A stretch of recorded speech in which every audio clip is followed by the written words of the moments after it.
ఇప్పుడు మీ జుట్టు రాలడం పూర్తిగా తగ్గిపోతుంది. ప్రిస్మోస్ B fall cure miracle herbal hair oil తో. నమస్తే, నేను విజయ్. హైదరాబాద్లోని అనేక ప్రాంతాల్లో చెరువులను ఆక్రమిస్తున్నటువంటి కబ్జాదారుల గుండెల్లో నిద్రపోతుంది హైడ్రా. ఇప్పుడు హైడ్రాకి పూర్తి స్థాయిలో సర్వాధికారులను కట్టబెట్టబోతుంది తెలంగాణ ప్రభుత్వం. ప్రత్యేకంగా ఆర్డినెన్స్ కూడా తీసుకొచ్చేటువంటి ప్రయత్నాలు జరుగుతున్నాయి. దీనిపైన విశ్లేషణ చేయడానికి మనతో పాటు సుమన్ టీవీలో ఉన్నారు పొలిటికల్ అనలిస్ట్ చందు శ్రీనివాస్ గారు. నమస్తే శ్రీనివాస్ గారు. నమస్కారం విజయ్ గారు. ఎందుకో ఈ మధ్య కొంచెం స్లో అయినట్టు అనిపిస్తుంది హైడ్రా, లేదంటే లేదు కొంత వెనకడుగు వేసి ఒక్కసారిగా దూకాలి అనే భావంతోనే ఉన్నారనుకోవచ్చు. మీరు చెప్పిన రెండో పాయింటే కరెక్ట్. ఎందుకంటే పండగ వాతావరణం, నిమజ్జనం ఈరోజు జరుగుతుంది. 3 రోజులు వరుసగా సెలవులు వచ్చినాయి. కానీ కొద్దిగా వెసులుబాటు అనేది ఉండాలి. ఈ వెసులుబాటు సమయంలో వాళ్ళకి సంబంధించిన మీరు అన్నట్టు ఆర్డినెన్సు రేపో మాపో చరిత్రలో ఎప్పుడు లేని విధంగా, అంటే 1905 చట్టం భూ అక్రమం, హైదరాబాద్ భూ అక్రమం చట్టం అనేది ఉంది. దాన్నే సవరిస్తున్నారంటే మీరు అర్థం చేసుకోవచ్చు. అంటే 1905 ఎక్కడ, 2024 ఎక్కడ, అంటే ఎంత కన్స్ట్రక్టివ్గా సీఎం రేవంత్ రెడ్డి గారు వెళ్తున్నారంటే హైడ్రాని ఏ విధంగా తీసుకెళ్లాలనుకుంటున్నారంటే మనకు అర్థమవుతుంది. దాంట్లో ఇప్పుడు అన్న ఆస్తులను పరిరక్షించడం, మీరు అన్నట్టు చెరువులు, నాలాలు, కబ్జాకోరుల నుంచి పార్కులు కూడా ఏది మిగలుతల. మరి హైదరాబాద్ ఫాస్టెస్ట్ గ్రోయింగ్ సిటీగా వెళ్తుంది. తర్వాత ఇంత డెవలప్ అవుతున్న ఈ సమయంలో ఇంత ఆక్రమణకు గురైతే తప్పు కదా. కాబట్టి ఆ ప్రకారం వెళ్తున్నారు, ఆర్డినెన్స్ క్రియేట్ చేస్తున్నారు. తర్వాత అందులో రెవెన్యూ, నీటిపారుదల, పురపాలక, జిహెచ్ఎంసీ, హెచ్ఎండిఏ ఈ మొత్తం సంబంధించిన అధికారాలన్నీ కూడా ఒక ప్లాట్ఫామ్కి హైడ్రాకి వస్తున్నాయి. అంటే ఆర్డినెన్స్ తీసుకొచ్చారంటే ఆ రోజు నుంచి చట్టరూపం వస్తుంది. ఈ రోజున 28,500 ఎకరాలు హైదరాబాద్ సరౌండింగ్లో ఉంటే ప్రభుత్వ ఆస్తులు దాదాపు 6,000 ఎకరాలు అన్యాక్రాంతం అయిపోయినాయి. ఇప్పుడు 262 కట్టడాలు నేల కూల్చారు. కూలిస్తే దాంట్లో స్వాధీనం చేసుకుంది 111.72 ఎకరాలు. దానివల్ల ఆదాయం ప్రభుత్వానికి 1000 కోట్ల పైనే. ఇది ఎవరి సొమ్ము సార్? చెరువులను ఆక్రమించుకుంటారు, ట్యాంకర్లు పెడతారు, వాటర్ తీసుకెళ్ళిపోతారు, ప్రజలకు సామాన్లకి ఇరు, ఎక్కడో తుమ్మిడిగుంటలో ఆక్రమించేసుకుంటారు. మీరు బ్రహ్మాండంగా 3,000 కోట్ల రూపాయలు సంపాదించారని చెప్తున్నారు ఫంక్షన్ హాల్ని పెట్టి. ఈ ఎవరి ప్రాపర్టీ? ఇప్పుడు మన ప్రకృతిని మనం పరిరక్షించుకోవాలి. కాబట్టి ఇప్పుడు ఒక మంచి స్టెప్ ఏదైతే భావితరాలకి జంటనగర్ జలాశయాలు, నిన్నగాక మొన్న మోక్షంగుండ విశ్వేశ్వరయ్య జన్మదినం, ఆయన ఇంజనీర్స్ డే జరుపుకుంటారు. ఆయన ముందు చూపుతో ఆ రోజున నిజాం సాగర్, ఉస్మాన్ సాగర్ చెరువుల్ని, గండిపేట ఇవన్నీ కూడా అంటే వరదల నుంచి వచ్చి వాటర్ని ప్రిజర్వ్ చేసుకుంటే అది నగరానికి నీరు అందిస్తుంది. అటువంటి చెరువుల పక్కన, గండిపేట సరౌండింగ్ పక్కన మీరు ఏం చేస్తున్నారు? ఫామ్ హౌస్లు, విల్లాలు కట్టుకొని ఆక్రమించుకుంటే అవన్నీ కూడా దాని నుంచి వచ్చే డ్రైనేజ్ మొత్తం వీటిలో పంపిస్తే అది హైదరాబాద్ ప్రజలు తాగాల. కానీ హైడ్రా మీద ఇప్పటికే కోర్టును కూడా ఆశ్రయించడం జరిగింది. కోర్టు కూడా ఎలాంటి తీర్పు ఇస్తుంది అనేది కూడా అందరిలో కూడా ఒక టెన్షన్ ఉంది. మొత్తం హెచ్ఎండిఏకి సంబంధించినటువంటి అధికారాలని హైడ్రా చేజిక్కించుకొని ఈ విధంగా వ్యవహరిస్తుంది, దూసుకుపోతుంది అనేది ఒక విమర్శ ఉంది. దానిపై ఉంటుంది. అవి ఏమి ఉండవండి. హెచ్ఎండిఏ ఏంటండి అంటే ఏ వ్యవస్థ ఎలా ఉండాలనేది సీఎం గారి ఇష్టం, మంత్రి మండలి ఇష్టం. ఇక్కడ ఎవరిని కోర్టు కూడా ఏం చెప్పింది, మీరు చేసేది కరెక్టే, చెరువుల్ని కాపాడుకోవాలి. అదే సమయంలో ఇప్పుడున్న కట్టడాలు కొంతమంది వెళ్ళేదని ఆపమన్నారు. కానీ 2 వారాలు మీరు దీనికి పిటిషన్ కోర్టు ప్రభుత్వం తరపున మీరు చెప్పమన్నారు. 2 వారాలు టైం ఇచ్చారు కదా.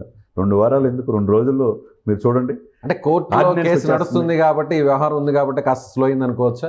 అదేం కాదు, స్లోయింగ్ అంటే ఒక చట్టాన్ని 1905 నాటి చట్టాన్ని మార్చి ఇంకో జీవో తీసుకొచ్చి, హైదరాబాద్ భూ ఆక్రమణ చట్టాన్ని మార్చి ఇంకొక తీసుకొచ్చి, ఇట్లా రెవెన్యూ, నీటిపారుదల, పురపాలక, జిహెచ్ఎంసీ, హెచ్ఎండిఏ, దాదాపు ఈ వాల్టా చట్టం, జిహెచ్ఎంసీ 1955 ఈ చట్టాలన్నీ కూడా స్టడీ చేయాలా. దానికి నిపుణులైన వాళ్ళు చూస్తున్నారు.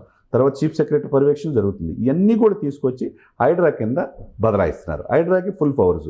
రేపు ఏ కట్టడాలు కట్టాలన్నా హైదరాబాద్ క్లియర్ హైడ్రా నుంచి అనుమతి. ఇప్పుడు పైగా ప్యాలెస్ ఉంది బేగంపేట దగ్గర, చాలా పెద్దది. అది మెయిన్ ఆఫీస్గా చేస్తున్నారు. 3 central zone, north zone, south zone, ఈ 3 జోన్లు కలిపి 3 ఐపీఎస్ ఆఫీసర్లు చేస్తున్నారు.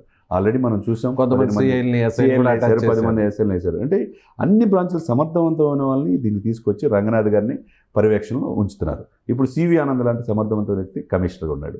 ఇప్పుడు రంగనాథ్ గారిని మొన్న పోలీస్ పెరేడ్లో కూడా, పాసింగ్ అవుట్ పెరేడ్లో కూడా రేవంత్ రెడ్డి గారు చెప్పారు, కోర్టులోనే కొడతాము, మొత్తం కొట్టేస్తాం, కోర్టులో ఉన్నా మేము దాన్ని తేల్చుకుంటాం అన్నాడు. అంటే ఏంటి అంటే ఒక పరిపాలించే వ్యక్తి సమర్థవంతంగా రేవంత్ రెడ్డి గారికి ఎంత పేరు వచ్చిందంటే ఇటువంటి వ్యక్తి ముఖ్యమంత్రిగా ఉండాలనే ఆలోచన మామూలు సామాన్య ప్రజలకు వచ్చింది.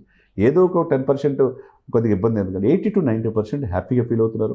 ఆయన అంతమంది చెప్పాడు, పోలీస్ అనేది ఒక భావోద్వేగమైన పోస్టు, మీకు సర్వాధికారాలు ఉన్నాయి, మీ వెనక మేము ఉన్నాము, హైడ్రాని ఎక్కడ కూడా మేము ఇచ్చేము, దాంట్లో ఇన్వాల్వ్ కావు, ఎవరైనా నా ఫ్యామిలీ ఉన్నా, ఎవరు నా పార్టీ వాళ్ళు ఉన్నా ఎవరినో కొట్టేయమంటున్నారు.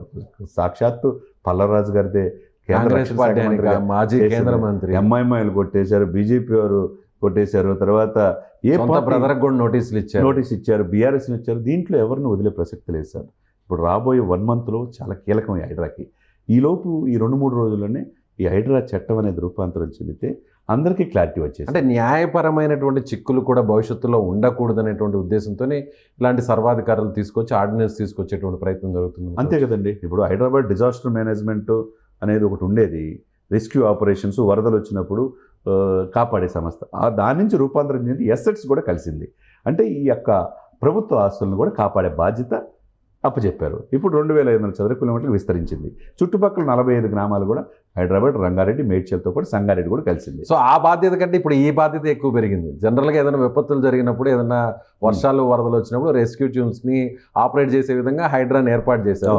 ఇప్పుడు ఆస్తుల్ని కాపాడే విధంగా హైడ్రా రూపాంతరం చెందింది. డెఫినెట్గా ఇప్పుడు 20 రోజులు కట్టడాలు మనం కూల్చేస్తే ఎన్కన్వెన్షన్ నాగార్జున గారి ఇవన్నీ అయిన తర్వాత ఎవరిని ఉపేక్షించట్లేదు అర్థమైపోయింది. తర్వాత ఎప్పుడైతే మొన్న 2 రోజులు వరదలు వచ్చి ఖమ్మంలో మున్నేరు మునిగి వరదలు ఎంత తీవ్రత నష్టం పట్టిందో మనం చూసాం. అప్పుడు విలువ తెలిసింది.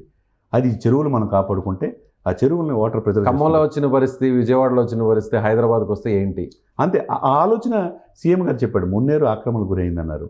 తర్వాత కర్నూలులో, మహబూబ్నగర్లో జరిగింది, హైదరాబాద్లో జరిగింది.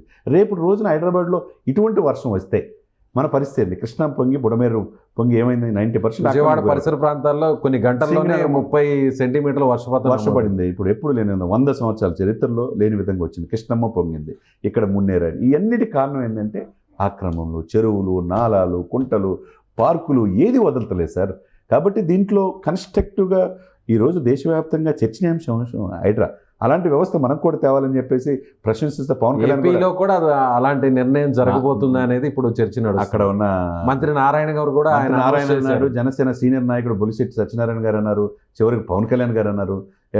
ఎవరు అంటే ఇటువంటి వ్యవస్థని, మన ఆస్తిని, ప్రభుత్వ ఆస్తిని మనం సంరక్షించిపోతే నెక్స్ట్ జనరేషన్ మనం ఏమిస్తాం సార్? మంచి గాలి, మంచి తాగటానికి నీళ్లు.